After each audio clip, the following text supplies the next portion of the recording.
I was thinking that we go through the lymphatic twisting series today. It's actually a set of dynamic movements incorporating the breath. And the breath is really important to the practice. So I'm excited to go through it with you. I'm Jessica Snow, for those who don't know me, who watch later. So I'm going to lead you all through a series of 3 dynamic movements. Of course, if anything doesn't feel right for your body, or you don't feel like doing anything in the moment, no need to participate in any of the different. You can always just stand with your feet on the earth or sit in a chair with your feet on the earth.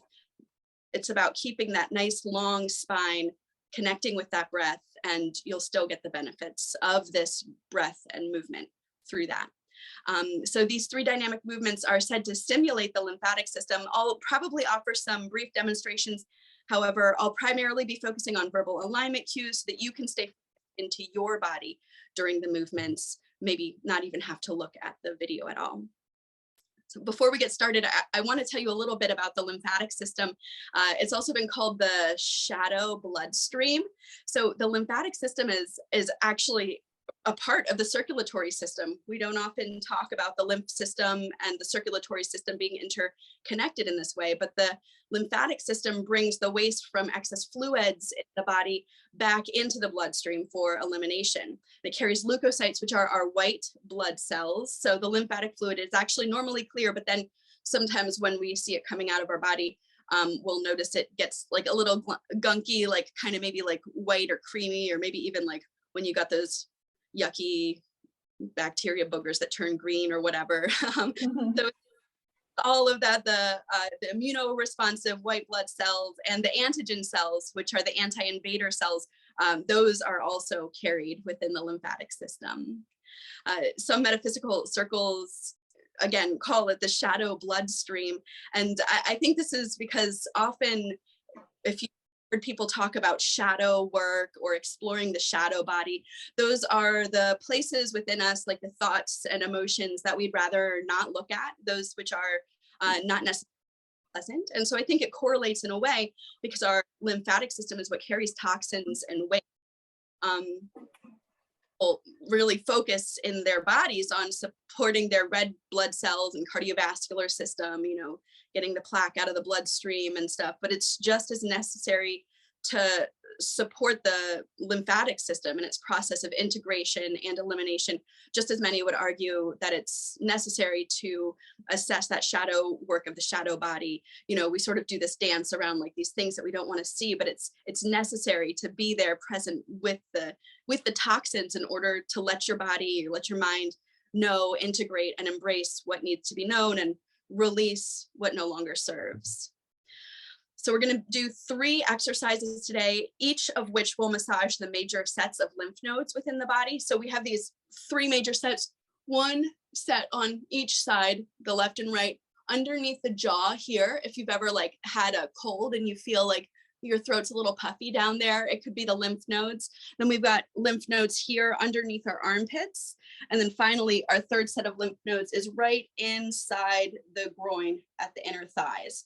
So we're going to be working in 3s today, doing these 3 exercises, massaging these 3 major portals of lymph nodes in our body and moving through the 3 planes of the body as well.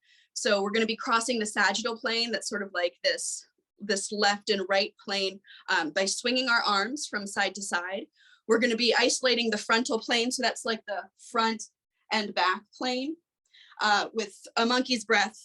It's really going to engage the abdominal muscles if you get into that movement. So bear with me there. And then we're going to be crossing the transverse plane, which is like the top and bottom of the body, in a breath of joy, which I'll direct more fully when we arrive there.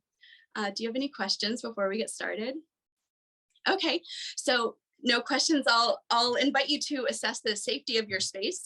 So if it's comfortable for you to come into standing, making sure that the floor is free of obstructions, even bringing your arms out all the way to the sides and just spinning in a circle to assess the amount of space that you have to move in here, making sure you're not like bumping into anything. If you need to like move anything out of the way or clear your area, just so that you have an unobstructed space here. So we'll begin in the sagittal plane, which is right down the center of the spine. That's your left and your right. If it's comfortable for you to be standing with your feet on the earth, then I'll invite you to step the feet about hip distance apart, maybe a little bit more. Create a soft bend in the knees so you feel just a little bit springy here. You can also do this movement seated in a chair. No need to stand up. It'll be a gentle twist from side to side. And so when you're ready, allowing yourself to just twist from side to side, allowing the arms to swing here. And allow the gaze to follow the fingertips so that your head is swinging along with your arms. You're just sort of watching your fingertips swinging from side to side. Now come back into that central line by bending the knees just slightly. That'll isolate the twist here into the hips and shoulders. So you're really twisting at the midsection. Incorporating the breath into this movement. Inhale through the center line and exhale as the arms tap.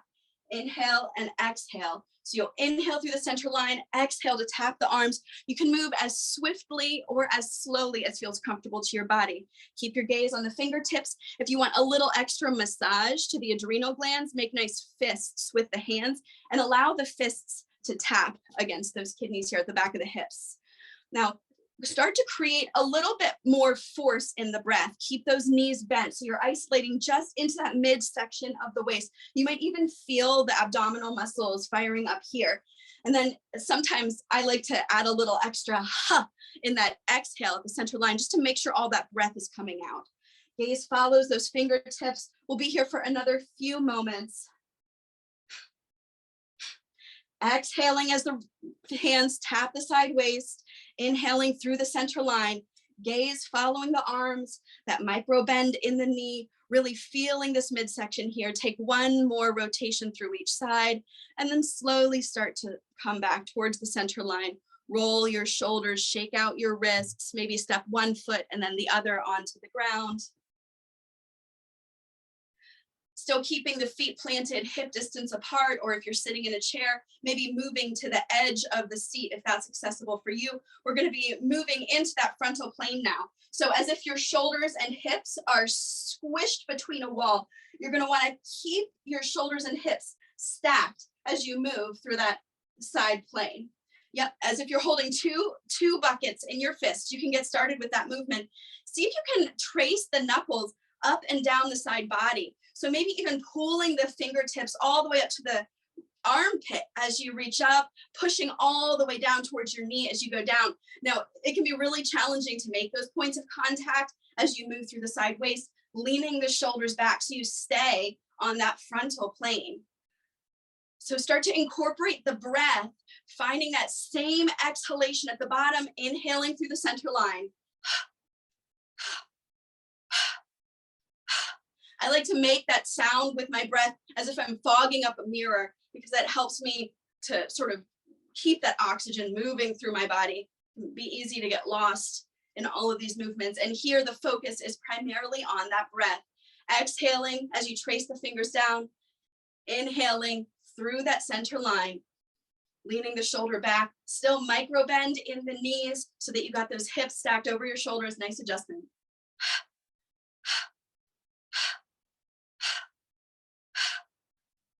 We'll do 3 more on each side.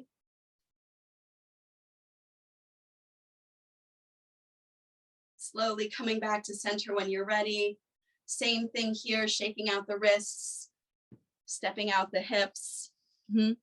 Noticing any new sensations in your body. So take a moment to pause here. I'm going to talk you through the breath of joy before we move further. The breath is being supported by these movements, and that breath is a little bit more complicated in this pose. So taking the time to focus on that breath primarily is more important than any of the grandoise movements. Again, you can do this from a seated setting. You'll just stay there comfortably in your chair, and when you fold over, you're gonna allow the belly to rest on the thighs. Even if you're standing, as you fold, you're gonna bend those knees deeply so the belly can rest on the thighs. Now, the 3-part breath helps to expand the lungs. So you're going to be inhaling through the lips as if you're sipping that breath through a straw.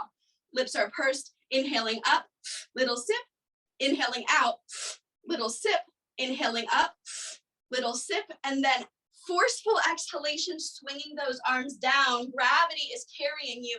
And I like to make that ha sound here. I like to do it really hard, but you don't have to. Just an opportunity to have a forceful exhalation as the belly comes down to touch the thighs, and all of that oxygen and breath is expelled from the body. So we can go through it. We'll go through it a little slowly at first. Question? Go through it slowly at first, and then we'll do the thing.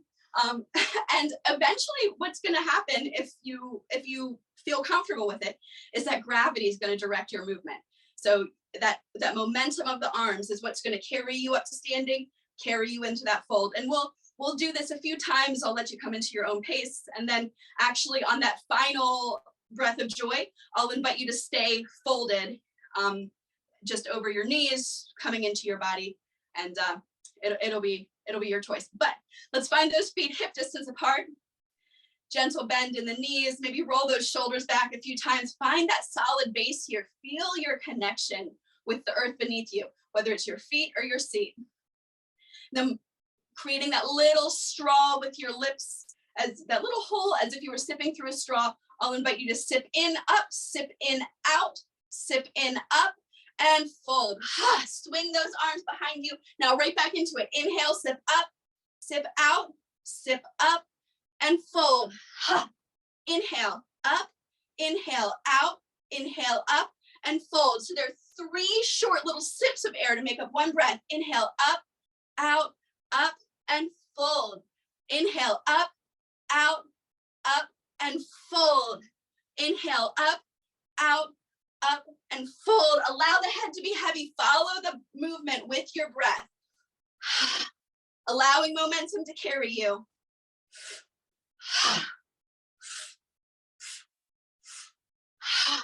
I find that forceful exhale really allows the movement to come through the body in all of the planes. Inhaling up, out, up, and fold. Yep, you got it. We'll do 5 more.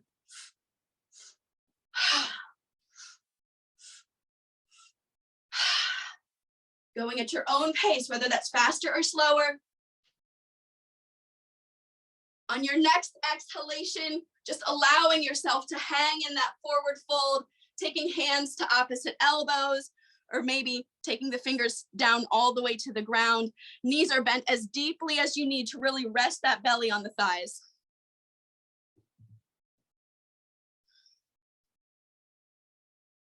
Maybe touching the fingertips down to the earth for a moment here, just feeling the sensation, what it feels like to have both your hands and your feet on the earth. Noticing what's happening in the body and mind. And then rolling up slowly, beginning with that inhalation. Head is going to lift very last, 1 vertebrae at a time, stacking, shoulders rolling back, chin lifts. Take a look around you.